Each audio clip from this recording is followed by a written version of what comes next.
Hey, welcome back to another edition of Babyface Brew Review. My name is Alex. I'll be walking you guys and gals through this review for the next few minutes here today. As you can see by the label on the bottle here, we are looking at the Abyss, and we're looking at the Tequila 100% barrel-aged version from Deschutes Brewery, Bend, Oregon, and Richmond, Virginia. Really super stoked to be here with you guys and gals like always, but more importantly, this has been on my mind for quite some time since I saw this was going to be released back in July, I think is when I found out about it. They also are doing a rum barrel variant as well, a little higher ABV, and then the regular Abyss will come out here soon. But these two have already come out. The rum barrel and the tequila barrel. Like I said, 100% aged in tequila barrels. They're adding, I think it was, let me just read it off real quick. Blackstrap molasses is always, licorice, cherry bark, and whole vanilla beans in there. Getting into the specs of the beer, clocks in 11.8% alcohol by volume. I don't have an IBU content, unfortunately, but we are looking at a few different types of malt and wheat, pale, black, chocolate, black barley, and wheat in regards to the malt, and then hops, Millennium Nugget. I think it's Styrian. I always struggle with the pronunciation. German northern brewer as well. Getting into the accolades of this beer from what's out, there's really not much, and there's like 50 or so ratings on Untappd. Beer Advocate 4.37 out of 5. On tap 4.24, so some pretty decent accolades there. Bottle date is 9/14/17. Today's date is the 24th day after Thanksgiving, Black Friday. I did get my Bourbon County Stout. I'll be doing some reviews on those as well. Very excited for the Northern Woods, but we'll talk about that when the time comes. So, without further ado, let's crack the cap on the Tequila Barrel Aged Abyss 2017 variant. Nice wax cap here. Oh, I can smell it. I heard, too, actually, that this needed some more age on it. I heard it was a little hot. There was some metallic bits to it, but we'll reserve judgment for when we do this little taste test here right in front of you guys. I'm not going to pour too much because I just want to get into this. I want to see what we got here in terms of an aroma, but let's take a look at that. There is no light coming through that whatsoever. That is black as night. I mean, it's like sludge, basically. Yeah, beautiful mocha, kind of dark, khaki. Yeah, mocha head. You know, half a pinky's worth of head there. Swirl it around. See if we get some spotty lacing on the side there. We definitely do. Some nice alcohol legs streaming off the side there, as you can see. Really nice looking in terms of the complexion on this beer. Yeah. Wow, yeah, there's no light coming through that. That is as black as night. Let's get into aroma and a smell on this puppy. Wow. You know, up front, I get definitely that roastiness. I get that black barley. I get the licorice. I get the baker's chocolate. Very decadent aroma here. And then I get the tequila barrel. I get the agave. It's very interesting. Wow. Yeah, it really punches through at the end. That's really cool. Some vanilla, charred oak, smoky barrel.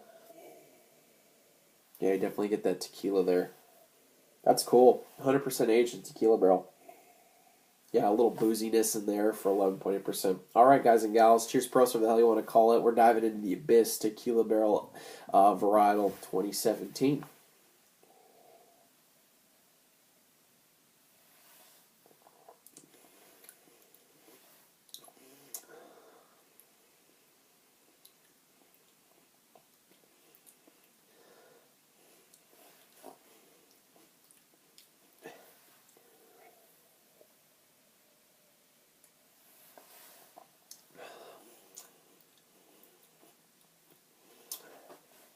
Kind of sip this one, but it's hit me in the face.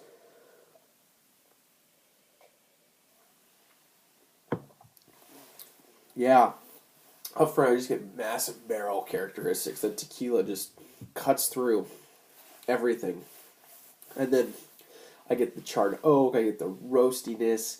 I get that licorice, that molasses. the vanilla, really, really complex, decadent. Like I was saying, there's just so much going on here. It's kind of almost competing with each other a little bit. Very complex. Base beer is awesome, but middle of the mouth, I get more roasted, just huge roasted qualities from that malt there, really driving through. Back end, I get more of the tequila barrel finishing with this charred, smoky oak finish, and that, the agave tequila just kind of cutting through there, coming back again, kind of saying, on the front end, hey, and then it's back. So, for what that analogy's worth. But yeah, it's very interesting. It's very complex. This definitely, I can already tell, could use, a year, maybe a two on it. Because it's got so much going on. Not much heat in terms of the alcohol, pretty well hidden. I will say there is a little bit of a metallic-y thing going on as well on the back end as the beer finishes, kind of leaving this, coating your mouth with this very interesting, just sort of complex, residue or whatever you might want to call it, just coating it.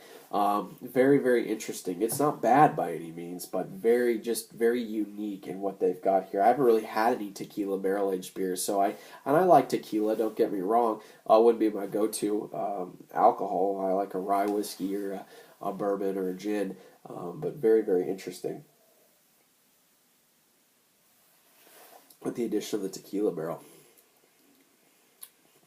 Yeah. Getting into the mouthfeel, nice full body, almost kind of like chewy in a sense. It's definitely a sipper. I think that's because of the complexity of it. I think there's just a lot going on. There's a lot combating each other, but it's good. It's really well made. The base beer, the Abyss, is fantastic. World class for a reason. So really solid there. Very mild in carbonation, obviously here. Like I said, it's a sipper. I think it's a bottle you could go and split with your friends. I don't know if you'd really want to knock out a whole bottle of this, just because I keep going back to this and hammering on, but how unique this beer really is with that tequila barrel, and then all the additions of the the molasses, the cherry bark, and the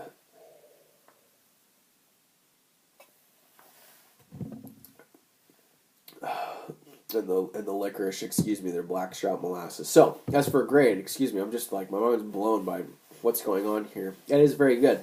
I would say let's go 93 out of 100. I think it's an A beer. I think it might turn some people away if you don't like tequila. I don't think you'll like this beer. It's definitely coming through 100% aged in tequila barrels.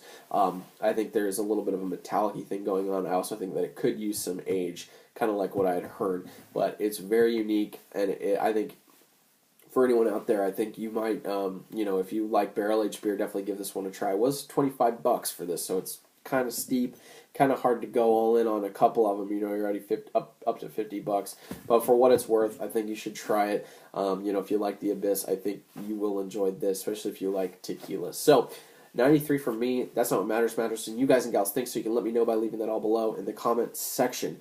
Please throw me some jargon. Let's go back and forth. Love to hear what you guys think about this beer. Did you love it? Did you hate it? Let me know what beers I can review next time. And until next time, we'll see y'all again on Babyface Review. Thanks so much for stopping by.